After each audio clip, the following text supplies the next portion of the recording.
Hello students, જય Swaminarayan. Happy Guru Purnima. Guru Purnima એક ભારતીય સંસ્કૃતિ અને સનાતન ધર્મનો એક એવો દિવસ કે જે દિવસે દરેક શિષ્ય પોતાના આજ સુધીના જે પણ કોઈ ગુરુ છે, જેની પાસેથી આપણને કંઈ પણ નાનીમાં નાની વસ્તુથી લઈને મોટીમાં મોટી વસ્તુ સુધીની જે પણ કંઈ વસ્તુ આપણને શીખવા મળી છે આજ સુધી, એ કોઈ પણ વ્યક્તિ દ્વારા હોઈ શકે છે. તો બસ એને આપણે આજે જે પણ આપણને કંઈક એમના દ્વારા આપણને કંઈક મળ્યું છે એનો એક આભાર વ્યક્ત કરવાનો દિવસ છે, એટલે ગુરુ પૂર્ણિમા. તો આજના ગુરુ પૂર્ણિમાના દિવસે મારી સાથે જોડાયેલા જેટલા પણ આ બધા વિદ્યાર્થીઓ છો આપ, તો આ બધા વિદ્યાર્થીઓને કંઈક જિંદગીમાં એક નવી વસ્તુ મેં કંઈક મારા ગુરુ પાસેથી શીખેલી છે, કાં તો મેં પોતાની લાઈફમાં કંઈક અનુભવ કરેલો છે, એ બે ચાર વાતો તમારી સાથે શેર કરું કે તમને બહુ જ ઇમ્પોર્ટન્ટ, બહુ જ એટલે બહુ જ તમારી જિંદગીમાં કામ લાગશે. કે સમજો કે એક શિષ્યના જીવનનો એક નિચોડ કહેવાય કે આજના સેશનમાં આજના આ જે 5-10 મિનિટ આપણે જે પણ કંઈક નાની વાત કરવાના છે, એમાં શિષ્યના જીવનનો કાં તો ગુરુ શિષ્યનો જે સંબંધ છે, કાં તો એવું કહી શકાય કે આજ સુધી જે મહાન શિષ્યો થઈ ગયા, રાઈટ, હું ગુરુ કરતા આજે વાત કરું, જે મહાન શિષ્યો થઈ ગયા, એમણે એમના જે મહાન ગુરુઓ છે એમની ઉપર શું એક પ્રકારની એવી કઈ વસ્તુ એમનામાં જોઈ હતી, કાં તો શિષ્યમાં એવા કયા ગુણો હતા જેને કારણે એ એવા મહાન ગુરુને સેવીને પોતે પણ મહાન બન્યા. અને આજના સેશનનો સૌથી મોટો જે મેઇન ભાગ છે, જે સેશન લેવાનો સૌથી મોટો ઉદ્દેશ છે, એ જ કે ભાઈ शिष्य की सबसे बड़ी गलती क्या होती है, कि हम जो शिष्य होते हैं वो सबसे बड़ी गलती क्या कर देते हैं, અને સૌથી મોટી ભૂલ શું કરીએ છીએ. તમને નાની બે ત્રણ એક વાત કહો, એના પરથી તમને બહુ જ મજા આવશે, બહુ જીવનમાં શીખવા મળશે. એનો સાર આપણે ડિસ્કસ કરીએ કે ભાઈ શું કરવું જોઈએ. કે જે પણ વિદ્યાર્થીઓ આપણી સાથે જોડાયેલા છે, તો એમને અત્યારે હાલ તમે 11th સ્ટાન્ડર્ડમાં છો, 12th સ્ટાન્ડર્ડમાં છો, કાં તો તમે અત્યારે કોઈ પણ ફિલ્ડમાં છો, રાઈટ. ઘણા બધા વિદ્યાર્થીઓ જે અત્યારે પાસ આઉટ થઈ ગયા છે, અત્યારે કોલેજમાં છે, ઘણી સારી કંપનીઓમાં જોબ કરી રહ્યા છે. તો લાઈફમાં બેટા દરેક જગ્યાએ ગુરુની જરૂર પડે છે. એક સરસ મજાની મસ્ત તમને નાની એવી એક વાત કહું કે એકવાર એક મારા જેવો જ એક શિષ્ય છે કે જિંદગીમાં ઘણો મૂંઝાયેલો છે, એ આર્થિક રીતે બહુ જ તકલીફમાં છે, માનસિક પણ ઘણી બધી તકલીફમાં છે, ઘણી બધી પ્રકારની જીવનમાં તકલીફો હતી. અને એને યાદ આવ્યું કે હું મારા ગુરુ પાસે જાઉં, ત્યાંથી મને કંઈક રસ્તો મળશે. તો સૌથી સારી વસ્તુ તો એને મને એ લાગી કે સૌથી પહેલો એને વિચાર તો આવ્યો કે ભાઈ હું જિંદગીમાં અત્યારે ક્યાંક મૂંઝાયેલો છું, તો એક જગ્યા, એક દરવાજો, એક સ્થળ એવું છે કે જ્યાં હું મારું દુઃખ કહીશ અને ત્યાંથી મને કંઈક રસ્તો મળશે. એણે એના ગુરુને બધી જ એને પોતાની જિંદગીની જે પણ કંઈક તકલીફો છે આપવીતી બધી જણાવી. ગુરુ પણ સમજી ગયા કે ઘણો આ શિષ્ય અત્યારે તકલીફમાં છે, પણ શરણે આવ્યો છે પરીક્ષા લીધા વગર, સુપાત્ર જાણ્યા વગર એને મારે ડાયરેક્ટ આપી દેવું. ઘણા બધા સમયથી મારા સંપર્કમાં નથી, તો સુપાત્ર છે કે નહીં, અત્યારે એકચ્યુઅલી એ વસ્તુને લાયક છે કે નહીં, એ કંઈક મારે ચેક કરવું પડશે. ગુરુ એને બાજુમાં જ એક દરિયા કિનારો તો ત્યાં લઈ ગયા. દરિયા કિનારે ઘણા બધા નાના બધા પથ્થર પડ્યા હતા. ગુરુએ કીધું કે તારી જે પણ કોઈ મુશ્કેલી, જે તકલીફ છે ને, આ બધા અસંખ્ય પથ્થરો છે, આ બધા પથ્થરને તું અડીશ ને તો અહીંયા દરિયા કિનારાની વાતાવરણ, પાણીને કારણે બધા પથ્થર લગભગ તને આમ નોર્મલ ઠંડા જેવા જ લાગશે. પણ આ બધા જ પથ્થરો હશે, એમાંથી કોઈક એક પથ્થર, નાના એવા પથ્થરો હોય છે, કોઈક એક પથ્થર એવો મળશે કે જે બધા કરતાં કંઈક અલગ જ છે, અને તું એને અડીશ તો ગરમ લાગશે. અને એ જ પથ્થર એક પ્રકારની ચિંતામણી છે કે તું જે પણ કંઈ વિચારીશ, બસ એ તારી જિંદગીના બધા જ પ્રોબ્લેમ સોલ્વ થઈ જાય. ચિંતામણી મતલબ કે તમે જે વિચારો છો એ તમારા જીવનમાં હકીકત થવા માંડે. શિષ્ય તો ખુશ થઈ ગયો કે મારા ગુરુએ મને બહુ જ મોટી જડીબુટી આપી દીધી, પણ દિલ્હી અભી દૂર હૈ, કંઈક હજી તો આમાં કહાની મેં કુછ ટ્વિસ્ટ હૈ. તો એ બસ ગુરુ તો એમના કામકાજે ફરી પાછા એમના આશ્રમમાં પહોંચી ગયા અને બસ ધ્યાનમાં બેસી ગયા છે. હવે 1 દિવસ, 2 દિવસ, 3 દિવસ સુધી આ જે પણ કોઈ શિષ્ય છે જે તકલીફમાં હતો, ત્યાં ગુરુ પાસે આવ્યો તો જે બસ એ શું કરે, પથ્થર લે છે, જુઓ જે ઠંડો છે, ફેંકે છે. શરૂઆતમાં 5, 25, 100, 200, 500 પથ્થરમાં એને ધીમે ચેક કર્યું, જોયું. પછી એને એમ લાગ્યું કે આ રૂટિન થઈ ગયું. એને પથ્થર લીધો, ઉઠાવ્યો, આખો દિવસ આમને આમ પસાર કરે છે. એક જગ્યાએ બેસી જાય છે, પથ્થર લે છે, ફેંકે છે. પછી ચેક કરવા કરતાં ધીરે 1-2 દિવસમાં હેબિટ શેમાં ફેરવાઈ ગઈ, પથ્થર લેવાનો, દરિયામાં ફેંકવાનો, પથ્થર લેવાનો, દરિયાના પાણીમાં ફેંકવાનો, પથ્થર લેવાનો, દરિયાના પાણીમાં ફેંકવાનો. એમ લગભગ 4 દિવસ ગયા. બહુ જ હતાશ થઈ ગયો હતો કે આ ગુરુએ મને ખોટા રવાડે ચડાવ્યો છે, આટલા બધા પથ્થરોમાં ક્યાં ચિંતામણી મળવાની છે. છોડ, આજનો રાત સુધી ટ્રાય કરું તો વિચારતો પથ્થર અડે છે, ફેંકે છે, પથ્થર અડે છે, પથ્થર પાણીમાં ફેંકે છે. અને એકચ્યુઅલી જે ચિંતામણી હતી એ પથ્થર એના હાથમાં આવી ગયો અને પથ્થર આમ અડ્યો અને લાગ્યો છે ગરમ છે, ત્યાં તો હાથમાંથી જે જૂની ટેવ હતી એમાં પથ્થર ફેંકાઈ ગયો. અને પથ્થર ફેંકાઈ ગયો પછી એને એકદમ થયું અરે આ જ ચિંતામણી હતી, પણ આટલું બધું પાણી હતું અને પથ્થર પાણીમાં ફેંક્યો પછી જે મોજા હિલોળા પણ એટલા બધા ઊંચા આવતા હતા. હવે લાગ્યું કે ભાઈ આ પાણીમાં અહીંયા પથ્થર મળવો મુશ્કેલ છે, રાતનો ટાઈમ થઈ ગયો છે, અંધારું થઈ ગયું છે. આ એક વાત જણાવી.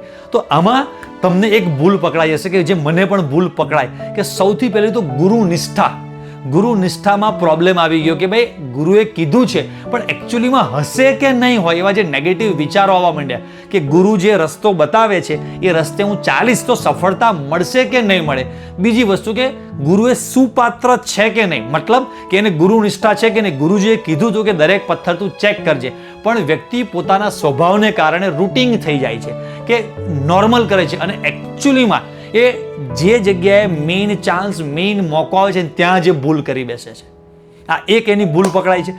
બીજી એક આવી જ કહાની છે કે 2 શિષ્યો હતા અને ગુરુને લાગ્યું કે ભાઈ આ 2 શિષ્યો છે એમાંથી કોણ સારો છે કોણ નથી સારો એ થોડુંક મારે ચેક કરવું છે, કોને ગુરુ નિષ્ઠા દ્રઢ છે કોને ગુરુ નિષ્ઠા દ્રઢ નથી. સાંજનો 5-6 વાગ્યાનો સમય હશે. ગુરુ બંને જણને એક રસ્તા ઉપર લઈ ગયા અને ત્યાંથી કીધું કે અત્યારે હું ચાલતો આગળ નીકળું છું, અહીંયાથી આગળ 10 કિલોમીટર પછી એક જગ્યા છે ત્યાં હું રોકાવાનું છું અને એકદમ ઘોર અંધારું થઈ જાય, રાત્રિના 12 વાગી જાય પછી તમે બંને જણા અહીંયાથી ચાલવાની શરૂઆત કરજો. ગુરુએ કંઈક નવો ટાસ્ક આપ્યો અને બંનેને જૂના જમાનામાં જે આવતા હતા એ ટાઈપના ફાનસ એ બંનેને હાથમાં એક આપી દીધા કે આ ફાનસ તમારે સળગાવવાના અને ફાનસના અંજવાળે તમારે આવવાનું છે. ઘોર અંધારું, સાવ જંગલ જેવો રસ્તો. જૂના જમાનાના રસ્તા અત્યારે જેવા પાકા રસ્તા છે એવા નહીં, કેડીવાળા જંગલમાંથી પસાર થતા એવા પ્રકારના રસ્તા હશે. ઘોર અંધારું. અને જ્યારે અંધકાર થયો અને ફાનસ ચાલુ કર્યો તો ફાનસથી તો માંડ 2-5 ડગલા આગળ દેખાય તો દેખાય, બાકી કાંઈ જ દેખાય અંધારું. અને અવાજ આવે પ્રાણીઓના ભયાનક અને અલગ અલગ પ્રકારના જે રાત્રિના ટાઈમે જે જીવડાના જે બધા અલગ અલગ પ્રકારના જીવજંતુના અવાજ આવતા હોય એ પ્રકારના અવાજને નાના મોટા કંઈક પ્રાણીઓના નાના મોટા જંગલી પ્રાણી તો નહીં પણ નોર્મલ બધા અવાજને બીક લાગે એવું વાતાવરણ. એટલે બંને શિષ્યોએ નક્કી તો કર્યું કે ચાલો શરૂઆત કરીએ ચાલવાની. બંને જણાએ ચાલવાની શરૂઆત કરી પણ બેમાંથી એક જણ એવો નીકળ્યો કે એને ફાનસ લીધો. તરત એને એમ થયું કે અહીંયાથી 5 કદમ 5 સ્ટેપ તો માંડ દેખાય છે, આમાં હું ક્યારે 10 કિલોમીટર સુધી પહોંચી શકીશ, આમાં આગળ આવું આવશે. જેટલી પણ એને આગળ અલગ અલગ પ્રકારની બીક લાગતી હતી. ગુરુએ અલગ અલગ પ્રકારનું જે અગાઉ વર્ણન કર્યું હતું કે ભાઈ આવો રસ્તો છે અને આ રસ્તે હું દિવસે જઉં છું, તમારે અંધકારમાં પાછળ આવવાનું છે, તમારી એક પ્રકારની પરીક્ષા છે. એટલે બેમાંથી એક શિષ્ય તો ગભરાઈને ત્યાં રોકાઈ ગયો. એક શિષ્યએ વિચાર્યું કે ભાઈ ચાલો ચાલવાની શરૂઆત તો કરું. ચાલતો ગયો અને પહોંચી ગયો. બીજા દિવસે સવારમાં પેલો શિષ્ય પણ અંજવાળું થયું ત્યાં પહોંચી ગયો. ગુરુએ બંનેને પૂછ્યું કે તું એક જણ રાત્રે ચાલવા માંડ્યો અને પહોંચી ગયો ને તું કેમ ના ચાલ્યો? એટલે એણે કારણ બતાવ્યું કે ભાઈ આવા કારણસર હું ચાલ્યો નહોતો, ભાઈ 5 ડગલા તો માંડ દેખાતા હતા. તો બીજાને પૂછ્યું કે ભાઈ તને 5 કરતા વધારે ડગલા સુધીનું અંજવાળું વધારે આગળ દેખાતું હતું? તો કે ના, મને પણ એટલું જ દેખાતું હતું. તો તું કેમ આ રસ્તે ચાલી નીકળ્યો? તો કે ભાઈ બસ ગુરુ, મેં એટલો જ વિચાર કર્યો કે ભાઈ મારા હાથમાં જે ફાનસ છે એનાથી અત્યારે મને 5 ડગલા દેખાય છે, તો 5 ડગલા તો એકવાર ચાલી જાઉં. જેવો મેં 5 ડગલા ચાલ્યો ને તરત જ બીજા મને 5 ડગલા આગળના દેખાવાની શરૂઆત થઈ. એ 5 ડગલા ચાલ્યો એટલે ઓટોમેટિક બીજા 5 ડગલા મને દેખાવાની શરૂઆત થઈ. એટલે મને આઈડિયા આવી ગયો કે ગુરુ, જો હું સક્ષમ હઈશ તો જ મને આ કામ, આ ટાસ્ક મને આ સોંપ્યો હોય કે ભાઈ અત્યારે 5 ડગલા દેખાય છે તો જેમ જેમ ચાલતો જઈશ એમ આગળના ડગલા ઓટોમેટિક દેખાતા જશે. મારે કંઈ જ ગુરુ કરવું પડતું નહોતું. તમે કીધું તેમ બસ હું ફાનસ પકડીને ચાલતો હતો, ઓટોમેટિક રસ્તો થતો ગયો તમારા સુધી હું પહોંચી ગયો. તો આના પરથી શીખવા એમ મળે છે કે ગુરુ આપણને જે રસ્તો બતાવે છે એ રસ્તે ચાલતા જાઓ. આપણી એટલે કે મારી અને તમારી ઉંમર હજી ઘણી કદાચ નાની હોય, અનુભવ ઓછો હોય, જ્યારે એ ગુરુજી એ જ રસ્તે હજારો વાર ચાલી નીકળ્યા છે, એ રસ્તે અંધકારમાં પણ બહુ જ બધી વાર ચાલ્યા છે, તો એમને અનુભવ છે કે ફાનસ વગર પણ એ રસ્તે આંખો બંધ કરીને પણ ચાલે તો એ હજારો વાર એ જગ્યાથી પસાર થઈ ચૂક્યા છે. અરે હજારો વાર શિષ્યોને એ રસ્તે તેમને પસાર કર્યા છે. તો એમને ખબર છે કે આગળ ક્યાં ખાડો છે, ક્યાં પથ્થર છે, ક્યાં સાઈડમાં ચાલવાનું છે, ક્યાં કાંટા છે. આ તો એક વાત છે, એક વાર્તા હતી. બટ કહેવાનો મતલબ એવો છે કે એ શિષ્યએ ગુરુ પર ભરોસો રાખ્યો કે મારા ગુરુ જે પણ છે, મેં એની પર જે વિશ્વાસ મૂક્યો છે ને, તો એ કોઈ દિવસ મને ડૂબવા નહીં દે, અંધકારમાં ફસાવા નહીં દે. એને અનુભવ છે. અને જો હું ક્યાંક ફસાય એવો હોત, હું ક્યાંક પડી જાવ એવું હોત તો ચોક્કસ એ મારી સાથે રહે જ. પણ એમને ખબર હતી કે માત્ર ખાલી ભરોસો મૂકવાની જરૂર છે, 5 कदम तुम चलते जाओ, 5 और कदम आपको आगे दिखते जाएंगे. ऐसे 5-5 करके 5000 कदम बन जाएंगे. रास्ता कब तय हो जाएगा पता भी नहीं चलेगा. राइट विद्यार्थियों? बસ તો તમારે અને મારે આ ગુરુ પૂર્ણિમાના દિવસે એક ટેક, એક નિયમ, એક જીવનમાં એક ગાંઠ વાળવી છે કે ભાઈ આપણે કદાચ ગુરુ શોધવામાં વાર લગાડીએ કે ભાઈ આ ગુરુ સાચા છે, આ ગુરુ સારા છે નથી, પણ એકવાર જેને પણ ગુરુ નક્કી કર્યા કે આ મારા ગુરુ, અને હા તમે 2 વાર 5 વાર 10 વાર ચકાસી જુઓ કે ભાઈ આમણે કેટલા લોકોને સફળતાના રસ્તા સુધી પહોંચાડી અને બસ સફળતા મેળવી આપેલી છે, કે સફળતાના રસ્તે ચડાવી દીધેલા છે. અત્યારે લોકો હજારો લોકોને જ્યાં એમને પહોંચવું હતું ત્યાં સુધી બસ પહોંચાડી દીધા છે. એમ તમારે અને મારે ગુરુ શોધવામાં, ચકાસવામાં કદાચ વાર લાગી જાય, પણ એકવાર ગુરુ નક્કી કર્યા કે આ મારા ગુરુ, તો એની પર 100% મારે અને તમારે બંનેવે ભરોસો મૂકવાનો છે. હું પણ હજી એવો બન્યો નથી, પણ તમને સલાહ આપતા પહેલા હું એ સલાહ મારા જીવનમાં ઉતારીશ કે ભાઈ મારા પણ જે કોઈ ગુરુ છે એ મને જે પણ રીતે મારું કોઈ પણ પ્રકારે મારી ટ્રીટમેન્ટ કરવા માંગતા હોય, જે પણ પ્રકારે મને ઘડવા માંગતા હોય, જે પણ મારી પાસેથી અપેક્ષા હોય, એમને જે પણ મારી પરીક્ષા લેવા માંગતા હોય, એ બધું જ હું આપવા તૈયાર છું. હા, એમાં ગુરુજીના આશીર્વાદ 1000% હોય જ છે. ખાલી આપણે ગુરુ પર ભરોસો રાખવાનો હોય છે અને એ જે રસ્તો દેખાડે છે રસ્તે ચાલતા જવાનું હોય છે. ચાલતા જઈશું, ચાલતા જઈશું, ચાલતા જઈશું, ચાલતા જઈશું, તો ચિંતા કરવાની નથી. આપણી સાથે ગુરુ અને ભગવાન બંને હોય જ છે. આપણને રસ્તો આગળ આગળ દેખાડતા જ જવાના છે. આપણે ખાલી એકમાત્ર કામ કરવાનું હોય છે કે આપણા ગુરુ પર આપણે ભરોસો રાખવાનો હોય છે. તો એક ઇંગ્લિશમાં એક કહેવત છે કે ભાઈ જો તમે સફળ બનવા માંગો છો ને તો સિંગલ ટીચર એટલે કે સિંગલ ગુરુ, single teacher, single book, multiple revision એટલે કે એક જ ગુરુ રાખો, કોઈ એક જ મટીરિયલ એટલે કે એ જે પણ તમને શિખામણ આપે છે એ શિખામણ કોઈ એક જ ગુરુની સાંભળો અને બસ એને ઘૂંટતા રહો એટલે કે મલ્ટિપલ રિવિઝન. ઘણી બધી વાર એકનું એક રિપીટ કરતા રહો. 110% સફળતા તમને મળશે ને મળશે. રાઈટ? તો બસ આપણી ચેનલ સાથે જોડાયેલા જેટલા પણ કોઈ વિદ્યાર્થીઓ છે બધાને કંઈક સારી જીવનમાં એક નાની એવી શીખ મળે અને તમારામાંથી કદાચ 5, 25, 50, 100, 200, 500 વિદ્યાર્થીઓ પોતાના જીવનમાં શીખને ઉતારે. બસ એવી એક આશા રાખું છું કે બસ મારા સાથે જોડાયેલા વિદ્યાર્થીઓને કદાચ ક્યાંક નાની મોટી એવી ભૂલ થતી હોય, ગુરુ નિષ્ઠામાં કદાચ ક્યાંક ખામી હોય કે આ ગુરુ મને મારી જે ધારી સફળતા મારે જે જોઈએ છે અપાવી શકશે કે નહીં, એવો જે અંદર ડગમગાટ, જે અવિશ્વાસની જે ભાવના હોય છે એ અવિશ્વાસ કાઢી નાખીએ, ડગમગાટ કાઢી નાખીએ, એના શરણે થઈ જઈએ. એ જેમ કે એમ આપણે કરતા રહીશું તો 1000% આપણને સારામાં સારું રિઝલ્ટ મળશે ને મળશે.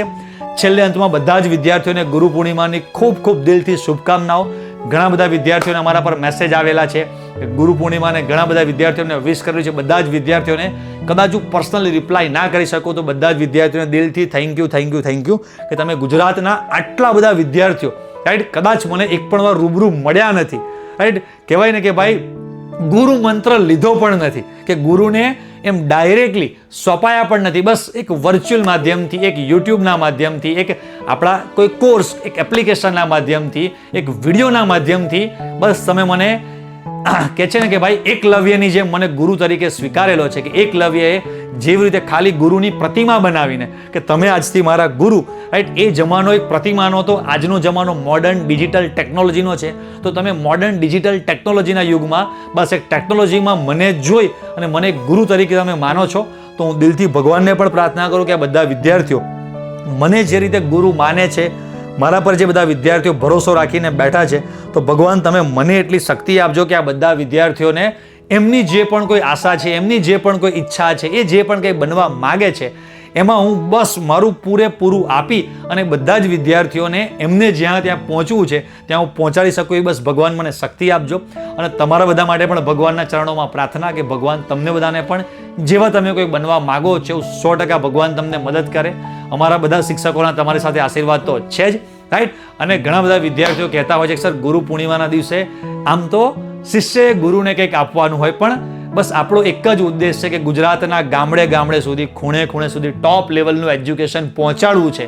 અને કોઈક નાના ગામડાનો વિદ્યાર્થી હોય કે 20 માળની બિલ્ડિંગમાં બેઠેલો ક્યાં કોઈક વિદ્યાર્થી બસ મૂંઝાય છે અને બસ એ યુટ્યુબ જોવે છે, આપણા ચેનલ પર વિડીયો જોવે છે, એપ્લિકેશનમાં, કોર્સમાં ક્યાંય પણ જોઈન થાય છે અને બસ એના મોઢા પર એક સ્માઇલ આવી જાય છે કે બસ આ મારા આજથી ગુરુ, અને એ જે કે એમ હું કરવા માંડીશ તો 1000% મારું રિઝલ્ટ આવશે.